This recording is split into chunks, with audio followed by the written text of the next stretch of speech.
Le cœur, c'est une pompe. Si cette pompe, elle se met à dysfonctionner, ça veut dire que l'eau en amont de cette pompe, le niveau va augmenter, la pression va augmenter. Si c'est en amont de la partie gauche du cœur, le niveau de l'eau va monter dans les poumons. Donc c'est comme si le patient victime d'insuffisance cardiaque se noyait petit à petit. AVS avec Philippe Robichon. Avec le docteur Mathieu Bernard qui est avec nous, cardiologue, et avec qui nous avons parlé ce matin de l'insuffisance cardiaque. L'assurance maladie qui a déclaré une grande campagne qui a duré un mois. En France, on estime qu'entre 400 000 et 700 000 personnes vivraient avec une insuffisance cardiaque sans le savoir. Ça ferait un patient sur deux. À peu près. Qu'est-ce que ça veut dire finalement quand il y a une pathologie qui est aussi peu diagnostiquée? Ça veut dire qu'elle n'intéresse pas les médecins généralistes, ou est-ce que ça veut dire qu'elle est asymptomatique et que les gens ne s'en rendent pas compte? Les deux. Il y a un caractère asymptomatique puisqu'au départ le cœur arrive à compenser. Donc c'est quoi une insuffisance cardiaque? On va peut-être reprendre les fondamentaux. L'insuffisance cardiaque, ça veut simplement dire que le cœur ne fonctionne pas efficacement. Et donc, il y a des systèmes de compensation au départ. C'est-à-dire, là, on est parti dans la mécanique. Ça veut dire quoi que le cœur... Alors, le cœur, c'est une pompe... Qu'est-ce qui fait pas? C'est une pompe qui fonctionne à l'électricité. Et donc, il y a deux problèmes qui peuvent se présenter. Soit la pompe a du mal à se vider. Là, c'est ce qu'on appelle l'insuffisance cardiaque systolique ou l'insuffisance cardiaque à fraction d'éjection altérée, où la pompe n'arrive pas à se remplir correctement. Et ça, c'est ce qu'on appelle l'insuffisance cardiaque diastolique ou l'insuffisance cardiaque à fonction systolique préservée. Et le cœur, lui, son but, c'est d'assurer un débit sanguin, donc un volume de sang par minute, suffisamment important.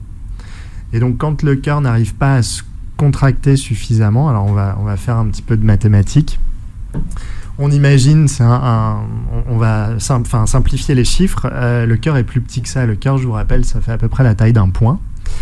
Et donc on imagine qu'on ait un cœur d'un volume de 100 millilitres, et en fait, à chaque battement, le cœur éjecte 60% de ce volume. Donc si on prend 100 millilitres, ça veut dire qu'à chaque battement, il y a 60 millilitres de sang qui vont être éjectés. Un cœur qui a une altération de sa capacité de contraction, au lieu d'éjecter 60% de son volume à chaque battement, il va éjecter 30% de son volume. Donc si on prend un volume de 100 millilitres, le cœur n'éjectera plus que 30 millilitres. Comme on parle de débit, un débit c'est un volume multiplié par un temps, eh bien le cœur a deux solutions. Soit il va accélérer la fréquence cardiaque, donc on va augmenter le débit non pas par le volume mais par le nombre d'éjections, soit le cœur va se dilater. Et effectivement, si on passe à 200 millilitres de volume cardiaque, si le cœur n'éjecte que 30% de son volume, eh bien 30% de 200 millilitres, ça fait 60 millilitres.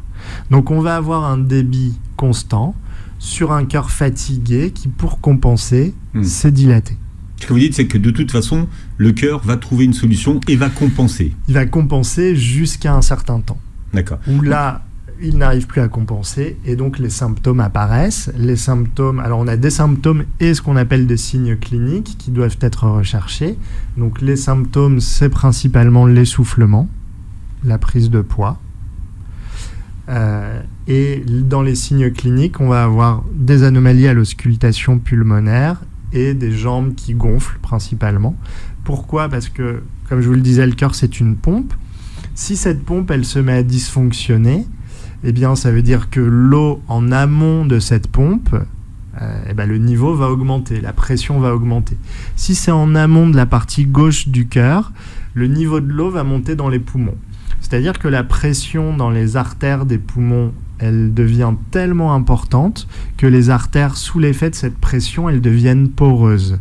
Et donc le sang, c'est du plasma, c'est-à-dire de l'eau avec des globules rouges, des protéines, des nutriments. Et donc l'eau, elle, et les molécules d'eau sont très très fines. L'artère devient poreuse uniquement pour les molécules d'eau, et ces molécules d'eau vont remplir nos poumons en fait. Donc c'est comme si le patient victime d'insuffisance cardiaque se noyait petit à petit. Ça, on l'entend à l'auscultation. Et quand c'est en amont de la partie droite du cœur, c'est tout ce qui est veineux, en fait. Et donc là aussi, la pression augmente, les veines deviennent poreuses et l'eau sort au niveau des jambes, ce qui va entraîner donc les fameux œdèmes. Les jambes poteaux. Les jambes poteaux. Donc, ce qui veut dire que cette insuffisance cardiaque, elle peut toucher la partie droite ou la partie gauche du cœur. Oui, c'est ça. Et qu'en fonction de la localisation, ça ne va pas donner forcément les mêmes symptômes. C'est ça. Et on peut avoir aussi une insuffisance cardiaque globale, c'est-à-dire que la partie gauche et la partie droite du cœur vont être affectées. Qu'est-ce qui provoque l'augmentation du rythme cardiaque, en fait? Parce que ça, on le sent si le cœur se met à battre plus vite. Alors, à part l'insuffisance cardiaque, les autres causes d'accélération de la fréquence cardiaque ne sont pas cardiologiques. On a soit l'anémie, donc l'anémie, ça veut dire que je n'ai pas assez de globules rouges, donc que je n'ai pas assez d'oxygène, et pour compenser cela, le cœur va accélérer. Les problèmes de thyroïde, si j'ai une hyperthyroïdie, j'ai une augmentation de mon métabolisme, donc je vais avoir une accélération du rythme cardiaque. On doit rechercher aussi ce qu'on appelle une embolie pulmonaire. Là, c'est un caillot de sang. On avait dû faire une émission dessus, il me semble. Ouais, mais on peut refaire selon moi. Donc, il faut toujours remettre les batteries à niveau, docteur. Okay. Ouais. Bon, on va faire la liste alors de toutes nos futures émissions. Les caillots de sang. Ouais. Les caillots de sang au niveau des artères du poumon. L'inflammation ou la température, la fièvre. Quand la température augmente, le cœur accélère. La douleur. Si j'ai mal quelque part, je vais avoir une accélération de ma fréquence cardiaque et une augmentation de ma pression artérielle. Et enfin, dernière chose qui n'est pas une maladie, même si c'est très médicalisé dans nos pays, c'est la grossesse. D'accord. Bon. Qu'est-ce qui amène les gens à consulter, en fait, Principalement l'essoufflement. Chez le cardiologue, c'est principalement l'essoufflement. Mais encore une fois, on a des patients qui ont une insuffisance cardiaque et qui sont asymptomatiques. Donc raison pour laquelle, alors ça touche plutôt les sujets de plus de 60 ans, donc raison pour laquelle il faut aller chez le cardiologue. Parce que dans le bilan cardiologique, on fait souvent une échographie cardiaque en fonction des facteurs de risque cardiovasculaire. L'échographie cardiaque, c'est devenu le stéthoscope du 21e siècle et ça permet de voir s'il y a une dilatation, une fatigue et ou une augmentation des pressions qui règnent dans les différentes cavités cardiaques qui permettent d'orienter vers une insuffisance cardiaque. Quand vous parlez d'essoufflement, est-ce que ça peut ressembler à l'essoufflement qu'on a quand on monte les escaliers ou c'est autre chose dont on parle? Non, c'est exactement ça. C'est-à-dire que, alors si on ne fait pas de sport, c'est normal d'être essoufflé, bien évidemment, mais chez quelqu'un qui a une activité physique régulière et qui se rend compte que un an auparavant, il montait ses 5 étages sans problème et que là, dès le 2e, il commence à peiner, ça c'est un signe. Un autre signe, c'est qu'avant, j'allais sans problème à la boulangerie qui est à 1 km de chez moi parce que le pain est vraiment meilleur et que maintenant, finalement, je vais à celle qui est juste à 400 mètres. Mais ces changements-là se font assez inconsciemment. Donc, il faut que les gens se posent des questions en disant « Tiens, mais pourquoi je vais plus pourquoi j'achète ce pain-là qui est moins bon et pourquoi je vais plus à l'autre ?» Parce que finalement, je peine à y aller. C'est-à-dire qu'inconsciemment, on s'est adapté à une situation, mais on ne s'est pas demandé pourquoi ça devenait compliqué. On ne s'est pas alarmé. Alors certains s'alarment, mais d'autres pas. Et puis d'autres encore font l'autruche, mais ça doit alerter. Alors l'essoufflement, c'est graduel, c'est-à-dire que je vais être essoufflé quand j'arrive au 5e étage de mon immeuble, alors qu'avant je n'avais pas de problème. Et puis dans les cas extrêmes, ce sont des personnes qui sont essoufflées rien qu'en parlant. C'est marrant parce que les gens ils mettent ça sous le compte de l'âge. Oui. Ils disent c'est l'âge. Donc c'est normal, c'est l'âge. Je suis essoufflé, mais c'est l'âge. Donc c'est normal. En fait, ça excuse le fait d'être essoufflé. Oui, ça excuse. Alors, toute variation toute aggravation doit alerter, en fait. Parce que si vous n'avez jamais fait de sport de votre vie, que vous avez toujours été essoufflé au 2e étage, consultez peut-être. Mais si avant c'était le 2e étage et maintenant dès les 3 premières marches là vous êtes gêné, ça veut dire qu'il y a eu un changement. Ce changement on ne peut pas juste l'expliquer sur le vieillissement, en tout cas c'est trop simple. Peut-être que c'est lié à l'âge mais peut-être pas, donc c'est intéressant d'aller vérifier. Donc pareil, si vous avez des œdèmes au niveau des jambes, ça devrait vous orienter. Prise de poids et œdème. Alors les œdèmes d'origine cardiaque ont une particularité, on dit qu'ils prennent le godet. C'est-à-dire que quand on appuie sur les œdèmes avec le doigt, ça va laisser l'empreinte du doigt. Si on a quelque chose de plutôt élastique, c'est-à-dire que ça s'enfonce, mais quand on relâche immédiatement, enfin vous sentez la peau, là on est plus sur en général une insuffisance veineuse.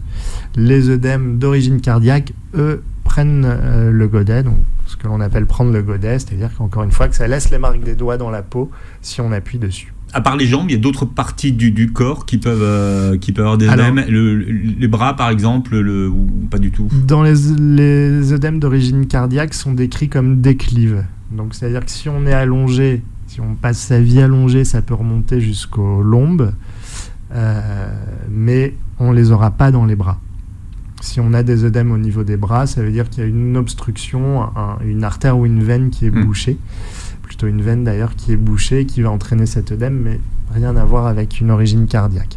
Une insuffisance cardiaque, ça met combien de temps à s'installer à peu près ? Il n'y a pas de règle, ça peut être quelque chose de très progressif ou ça peut être quelque chose d'extrêmement brutal. En fait, ce que je n'ai pas expliqué, c'est que les causes d'insuffisance cardiaque, elles sont très nombreuses. En fait, toute anomalie au niveau cardiaque, si on ne la traite pas, peut évoluer vers une insuffisance cardiaque. Que ce soit une anomalie de rythme cardiaque, que ce soit une anomalie d'artère, des infarctus, de l'angine de poitrine, que ce soit de la tension artérielle, que ce soit un problème de valve, une fuite ou un rétrécissement d'une valve cardiaque, tout ça, si on ne le traite pas en temps et en heure, si on se laisse vivre, eh bien, ça peut finir par aboutir à une insuffisance cardiaque. L'alcool aussi. Et, pardonnez-moi, les virus, comme le Covid, les premiers jeunes patients décédés du Covid, on ne comprenait pas pourquoi. Et les premières autopsies, notamment en Italie, ont révélé que les décès survenaient à cause de myocardite, donc d'inflammation du muscle cardiaque, qui peuvent... Là encore, une myocardite, ça peut être totalement asymptomatique sans aucune conséquence et ça peut évoluer en quelques jours vers une insuffisance cardiaque terminale sévère qui peut nécessiter chez les plus jeunes une transplantation cardiaque. Donc il n'y a pas vraiment de règle de temps, il n'y a pas de règle de gravité. Non, c'était pour savoir si du jour au lendemain, on pouvait se réveiller avec une insuffisance cardiaque en fait. Dans le cadre des infarctus et des infections virales, donc comme les myocardites, la réponse est oui. Donc finalement, l'accroissement du nombre d'insuffisances cardiaques qu'on a constaté ces dernières années, elle est liée au virus du Covid ou on n'en sait rien pour l'instant ? Alors, il y a probablement une augmentation liée au Covid, mais c'est ce qu'on appelle aussi des maladies de civilisation. C'est-à-dire que ce qui conduit à l'insuffisance cardiaque, ça va être les facteurs de risque cardiovasculaires, le diabète, le cholestérol, l'hypertension artérielle, le tabac, qui sont en fait des anomalies que nos ancêtres, il y a plusieurs années, plusieurs centaines d'années, ne connaissaient pas. Parce qu'on a une mauvaise hygiène de vie, parce qu'on a une mauvaise alimentation. Et donc, il y a vraiment des questions à se poser sur nos modes de vie. Voilà, mieux dépister et mieux prendre en charge les maladies, c'est ce qu'on fait souvent. Mais aujourd'hui, on parle de l'insuffisance cardiaque après cette campagne de l'assurance maladie. Le docteur Mathieu Bernard est avec nous, cardiologue.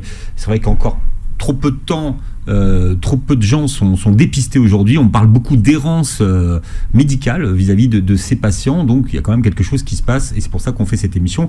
Vous êtes aussi nombreux à avoir des parents, vous qui nous écoutez, et peut-être que vous retrouvez vos parents dans les symptômes qu'a décrit le docteur Mathieu Bernard. Et dans ce cas-là, il faut aller consulter. Et c'est un cardiologue qu'il faut consulter au niveau du parcours de soins.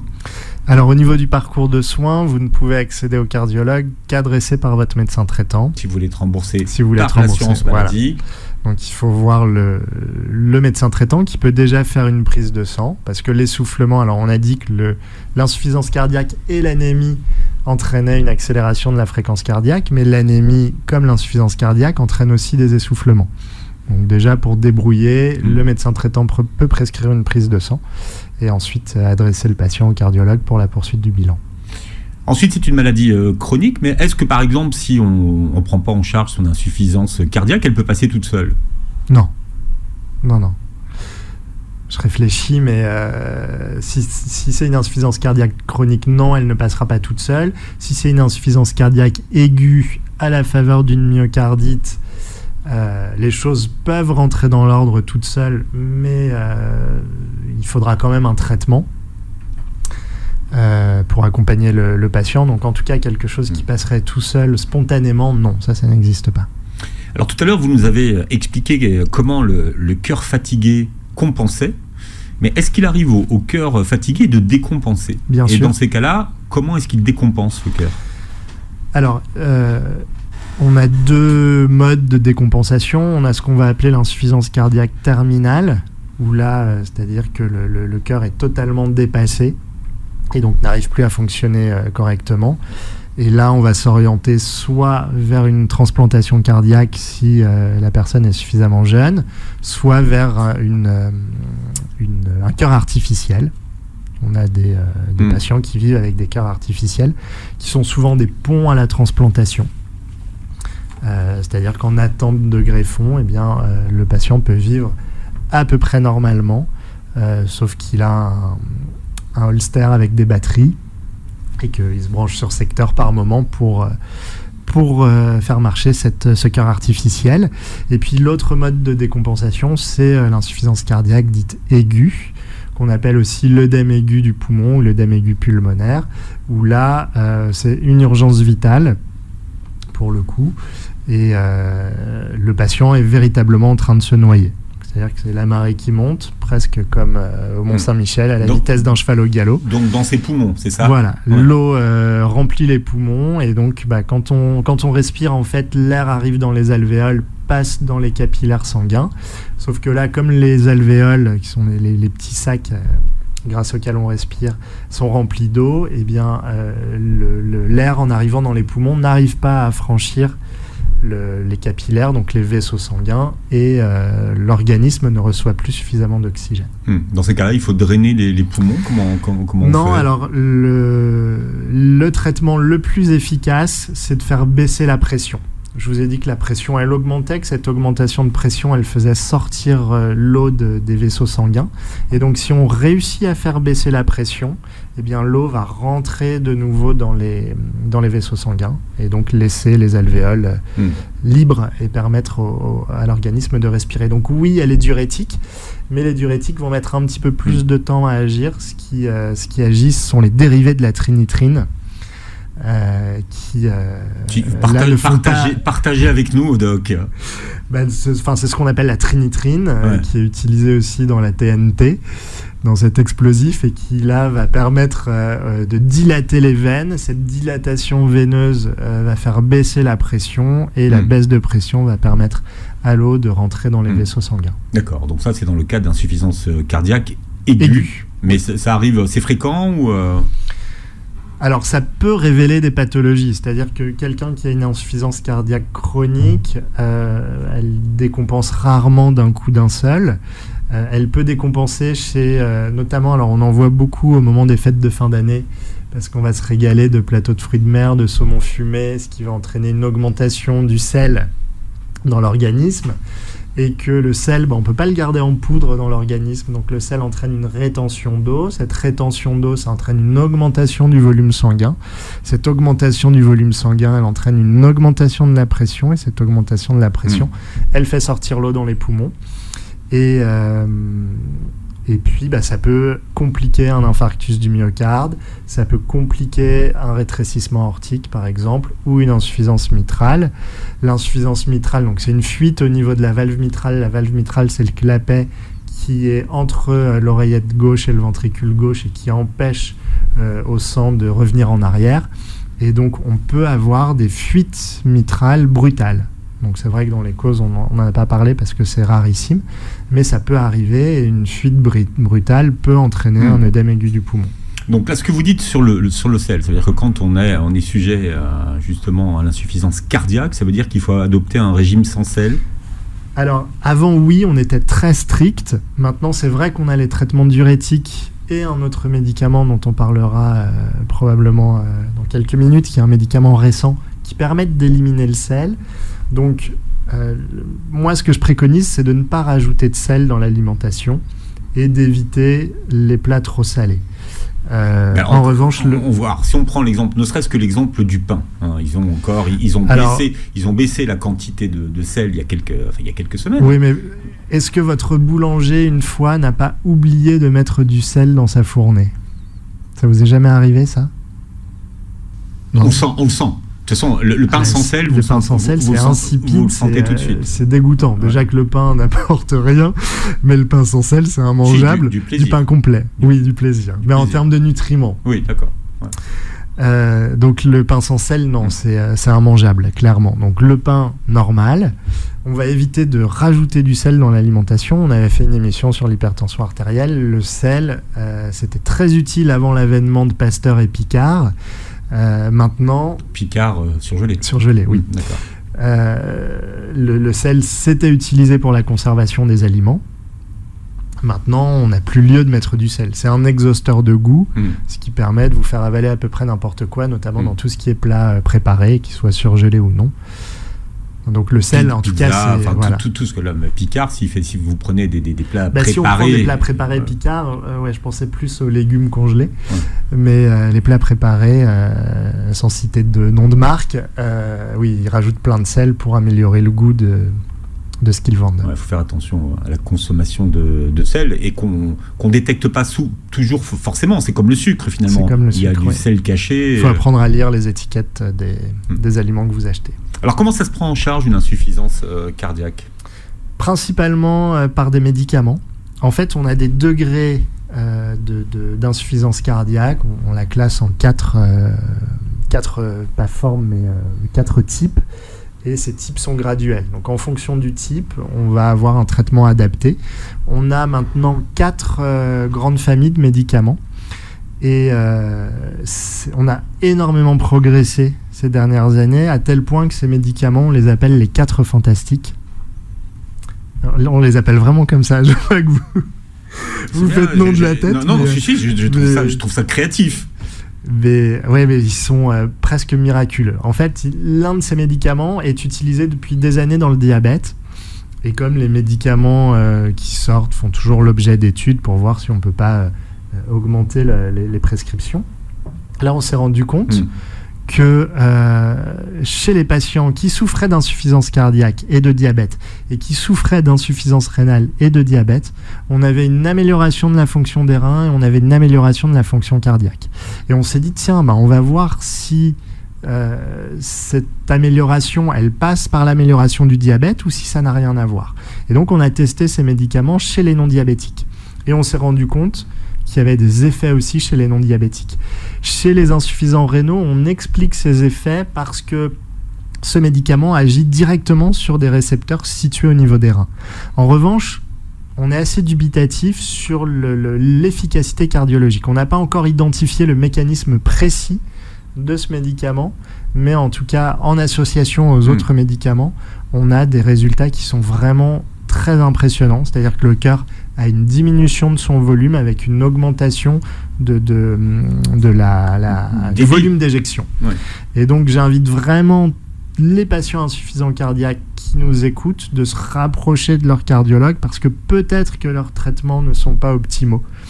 Alors le médicament dont je vous parle, lui, il est utilisé pour les diabétiques depuis des années, donc on a un recul suffisant, c'est un médicament qui est sûr, mais ça fait 2-3 ans qu'il est maintenant, depuis 2021, il est recommandé dans la prise en charge des patients insuffisants cardiaques par la Société européenne de cardiologie. Et en l'espace de 2 ans, on a vu des chamboulements. Donc vraiment, il faut que les patients se rapprochent de leur cardiologue pour être certains que leur traitement soit optimal. D'autres classes de médicaments dans la prise en charge? On a les bêta-bloquants, qui est l'un des meilleurs médicaments pour ce qu'on appelle le remodelage positif. Le remodelage, c'est-à-dire la modification de la structure cardiaque. Positif parce que ça permet de revenir en arrière, donc d'avoir un cœur qui diminue de taille et qui se contracte plus efficacement. On a ce qu'on appelle les inhibiteurs du système rénine-angiotensine-aldostérone qui regroupent, on va faire simple, 4 classes médicamenteuses. On va en choisir 2 parmi ces 4 classes, en plus des bêta-bloquants et des inhibiteurs des SGLT2 qui sont le médicament utilisé dans le diabète. Et ça veut dire que ce sont des médicaments que vous prenez à vie ou ponctuellement? Alors, moi je n'aime jamais dire à vie. On va dire que ce sont des médicaments que l'on prend sur le long cours. Si cette insuffisance cardiaque elle est en lien avec une myocardite, ça peut être transitoirement pour passer ce cap. Et après, moi, il m'arrive, quand je vois des normalisations complètes de la fonction cardiaque, de commencer à diminuer le traitement tout en surveillant étroitement pour m'assurer que les choses ne se dégradent pas. Et chez certains patients, mais qui sont rares, on a pu arrêter complètement le traitement tout en assurant le suivi.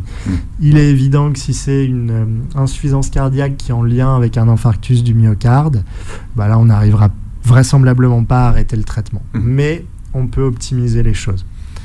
On en guérit? Est-ce que vous connaissez des cas de personnes qui en ont guéri? Oui, on en guérit principalement dans on va dire 3 causes. La première, c'est tout ce qui est problème d'artère coronaire à condition de mettre un stent. On peut avoir une récupération de la fonction cardiaque avec l'aide de ces petits ressorts qui permettent de réouvrir les artères. On en guérit si la cause est infectieuse. Donc la myocardite virale, on peut avoir une récupération totale. Et on en guérit, mais j'ai oublié le 3e type, chez les patients alcooliques. Puisque l'alcool, même si le vin rouge est bon pour les artères du cœur, l'alcool en grande quantité est néfaste et toxique pour le cœur et entraîne des dilatations cardiaques et des fatigues cardiaques.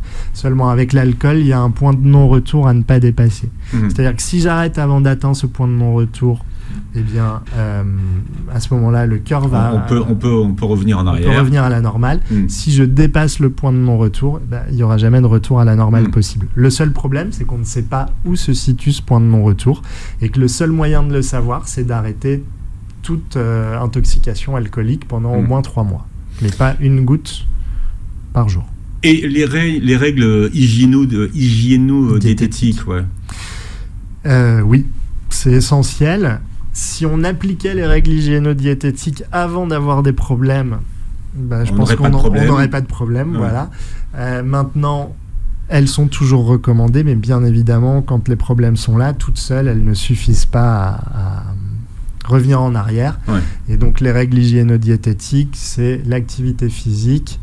Même si on a un problème de cœur. Même si on a un problème de cœur, oui.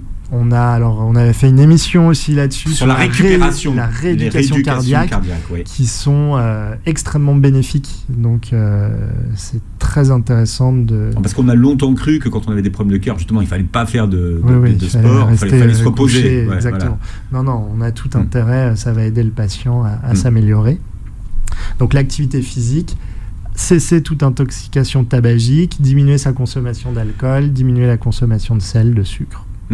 Voilà, ce sont les principales règles hygiéno-diététiques. Bien, à suivre. Vous réécouterez l'émission en podcast sur beurrefm.net et sur toutes les plateformes qui reprennent l'émission aujourd'hui. Puis vous verrez la vidéo que vous pourrez commander, poser vos questions sur la chaîne YouTube de Beurre FM. Docteur Bernard, merci d'avoir été avec nous. Merci Philippe. Et je vous souhaite à tous une très belle journée santé sur Beurre FM.